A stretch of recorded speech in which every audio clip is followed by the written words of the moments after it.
नमस्कार। आज हम पातंजल योग सूत्र में वर्णित अष्टांग योग के द्वितीय अंग नियम की चर्चा करेंगे। महर्षि पतंजलि ने अष्टांग योग में द्वितीय अंग के अंतर्गत 5 नियम बताए हैं। ये नियम हमारे व्यक्तिगत जीवन से संबंधित हैं, या कह सकते हैं कि व्यक्तिगत जीवन के जो परिष्कार की जो प्रक्रिया है उसको नियम कहते हैं, जिनके द्वारा हम अपने जीवन को अनुशासित और सुव्यवस्थित करते हैं। यमों की तरह नियम भी 5 बताए गए हैं। इन नियमों का वर्णन महर्षि पतंजलि ने पातंजल योग सूत्र में साधन पाद के सूत्र 32 में किया है। सूत्र 32 में इनका वर्णन करते हुए महर्षि पतंजलि कहते हैं कि शोच संतोष तपः स्वाध्याय ईश्वर प्रणिधान आदि नियम, अर्थात शोच, संतोष, तप, स्वाध्याय और ईश्वर प्रणिधान, ये 5 नियम बताए गए हैं। जिस तरह से 5 यम बताए हैं उसी प्रकार 5 नियम भी बताए गए हैं। इन नियमों का भी यमों की तरह हमारे सामान्य जीवन में भी और योग साधना में भी अत्यंत महत्व है। प्रथम अंग के रूप में शौच को बताया है। शौच का अर्थ है शुद्धि या पवित्रता। शौच को हम 2 प्रकार से समझ सकते हैं, शारीरिक शौच और मानसिक शौच। शारीरिक शौच भी 2 प्रकार से समझ सकते हैं, बाह्य शौच और आंतरिक शौच।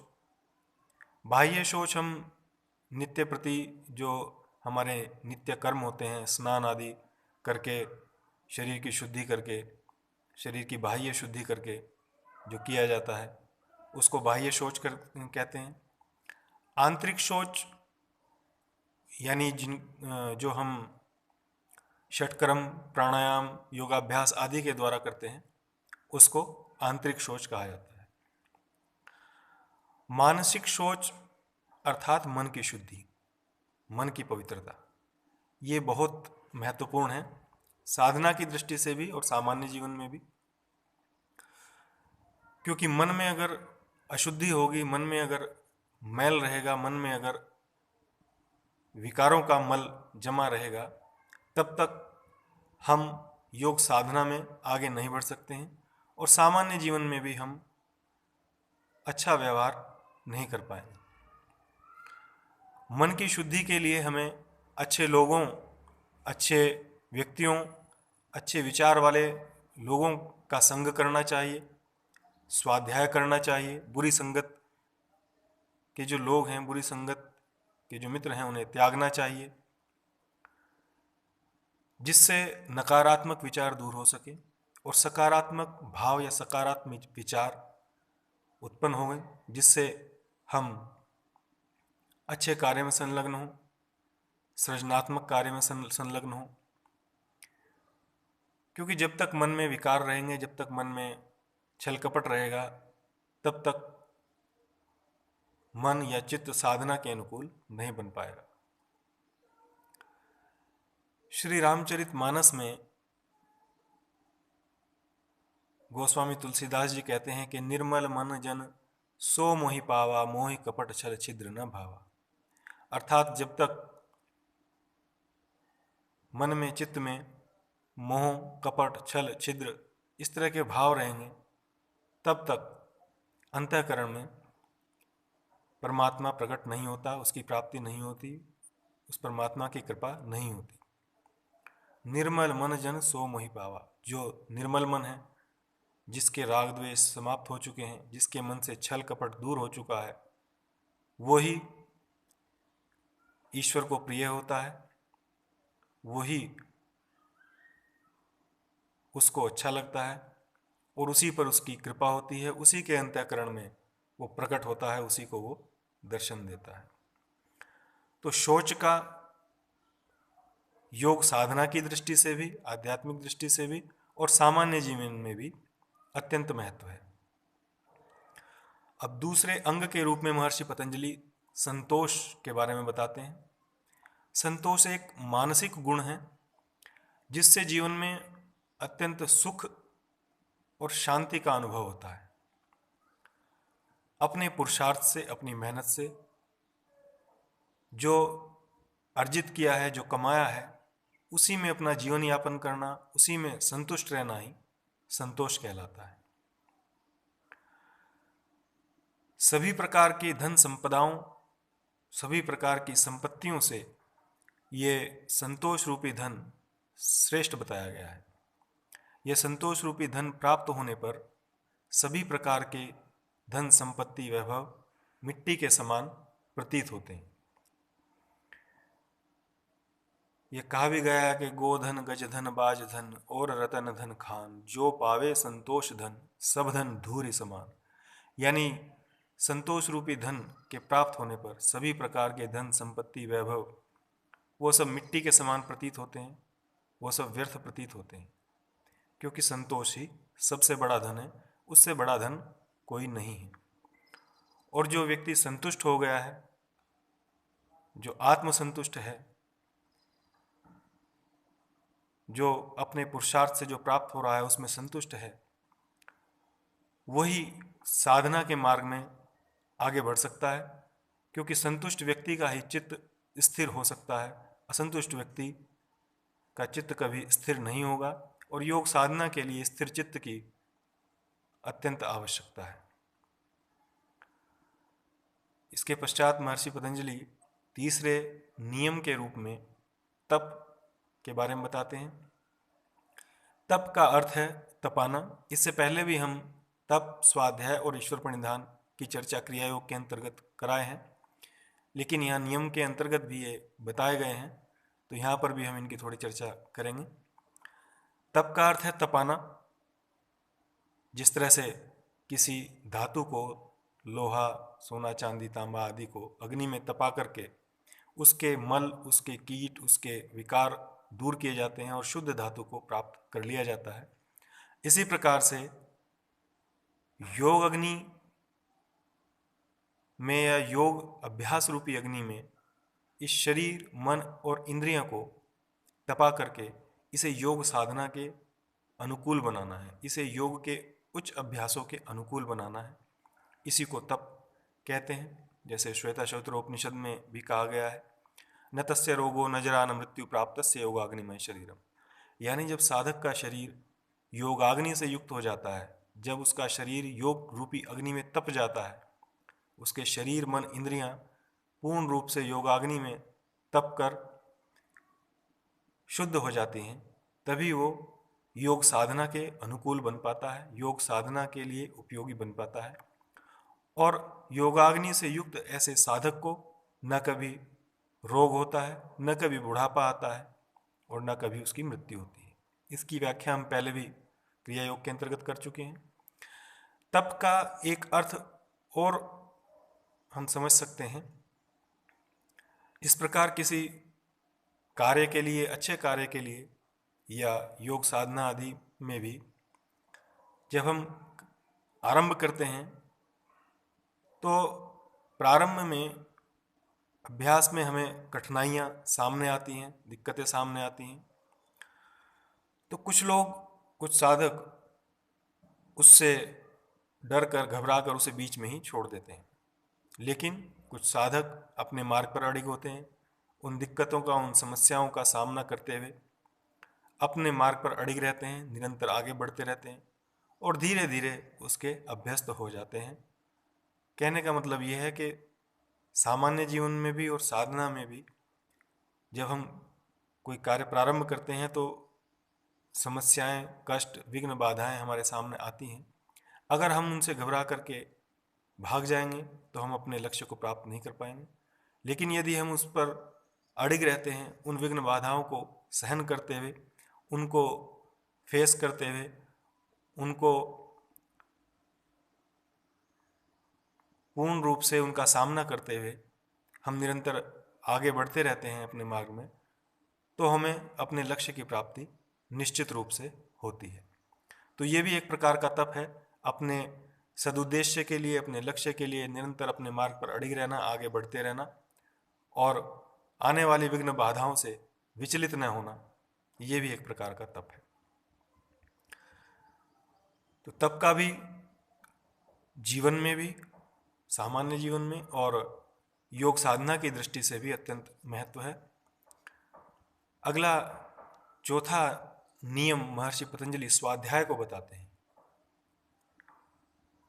स्वाध्याय अर्थात स्वयं का अध्ययन, स्वयं को जानना, स्वयं को समझना, मैं कौन हूँ, जड़ हूँ, चेतन हूँ, आत्म हूँ, अनात्म हूँ, शरीर हूँ, मन हूँ, बुद्धि हूँ या आत्मा हूँ, क्या हूँ, इसको जानना।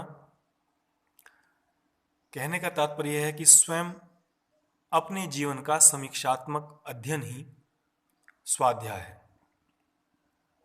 जिस ज्ञान से स्वकर्तव्य और अकर्तव्य का बोध हो सके, जिस ज्ञान से मुझे क्या करना चाहिए और क्या नहीं करना चाहिए उसका बोध हो सके, तो ऐसे शास्त्रों का अध्ययन करना, ऐसे शास्त्रों का पठन पाठन करना, जैसे वेद, पुराण, उपनिषद, दर्शन, गीता, रामायण, ऐसे सत शास्त्रों का अध्ययन करना जो उस सत्य का बोध करा सकें, उस वास्तविकता का बोध करा सके, उस स्वयं का दर्शन करा सकें, क्योंकि स्वयं को जानकर ही स्वयं का अध्ययन हो सकता है, जिसके द्वारा जीवन के लक्ष्य को प्राप्त किया जा सकता है। क्योंकि यदि हम स्वयं को ही नहीं जान पाएंगे तो जीवन के लक्ष्य को भी जानना कठिन है, असंभव है। तो स्वयं को जानकर ही जीवन के लक्ष्य को जाना जा सकता है और उसको प्राप्त किया जा सकता है। ये भी स्वाध्याय भी सामान्य जीवन में भी और साधना की दृष्टि से भी अत्यंत महत्वपूर्ण है। अंतिम और पांचवें नियम के रूप में महर्षि पतंजलि ईश्वर प्रणिधान को बताते हैं। ये सबसे महत्वपूर्ण है, क्योंकि महर्षि पतंजलि ने ईश्वर प्रणिधान का वर्णन पातंजलि योग सूत्र में बार बार किया है। इससे यह स्पष्ट होता है कि महर्षि पतंजलि ने ईश्वर प्रणिधान को अत्यंत महत्व दिया है, उसको अत्यंत महत्वपूर्ण माना है। जैसा हमने पहले बताया था कि पातंजलि योग सूत्र में 3 प्रकार के साधक और 3 प्रकार की साधनाएं बताई हैं। तो महर्षि पतंजलि ने उन तीनों ही प्रकार के साधकों के लिए तीनों ही साधनाओं में ईश्वर प्रणिधान का उल्लेख किया है। प्रथम साधन पाद के सूत्र 23 में इसका उल्लेख किया गया है, ईश्वर प्रणिधान अद्वा। फिर दोबारा क्रिया योग के अंतर्गत इसका उल्लेख किया है, जो द्वितीय स्तर के साधक हैं, मध्यम कोटि के साधक हैं, उनके लिए तपः, स्वाध्याय, ईश्वर प्राणधानानि नियमा, नियम के अंतर्गत भी इसका उल्लेख किया।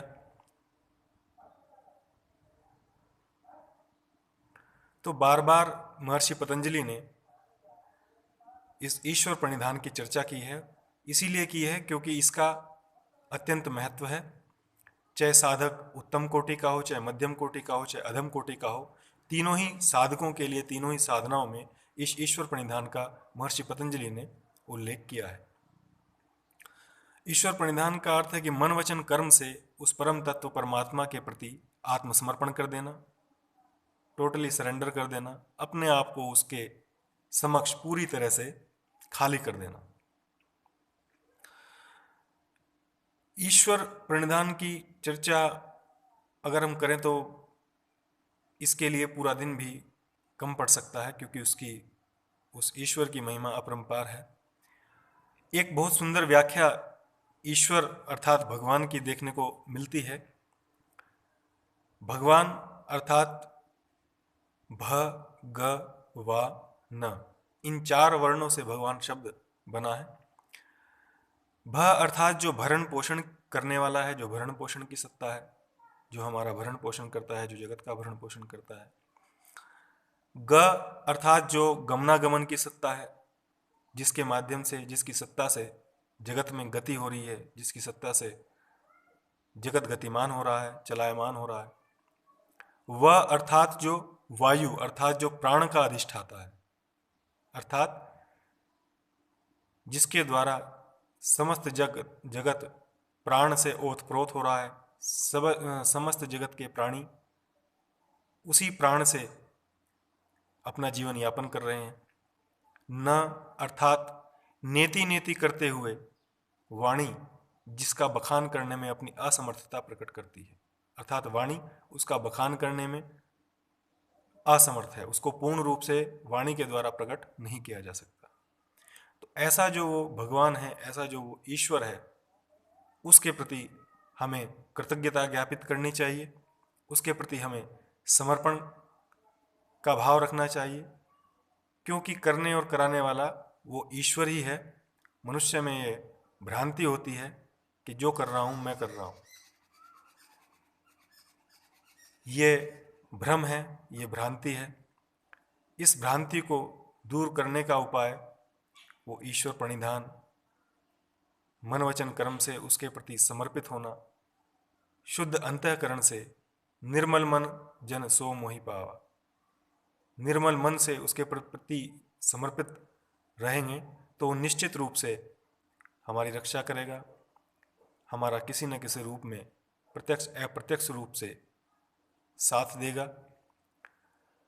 तो ईश्वर प्रणिधान का महर्षि पतंजलि ने योग सूत्र में अत्यंत महत्व बताया है, इसीलिए उसकी बार बार चर्चा की है। तो ये आज हमने अष्टांग योग के द्वितीय अंग नियम की चर्चा की। यमों की भांति ये नियम भी हमारे सामान्य जीवन में भी और साधना की दृष्टि से भी अत्यंत महत्व रखते हैं। इसीलिए महर्षि पतंजलि ने यम और नियमों का अष्टांग योग में प्रथम और द्वितीय स्थान पर वर्णन किया है। आशा है कि ये आज का व्याख्यान, आज की ये चर्चा आपके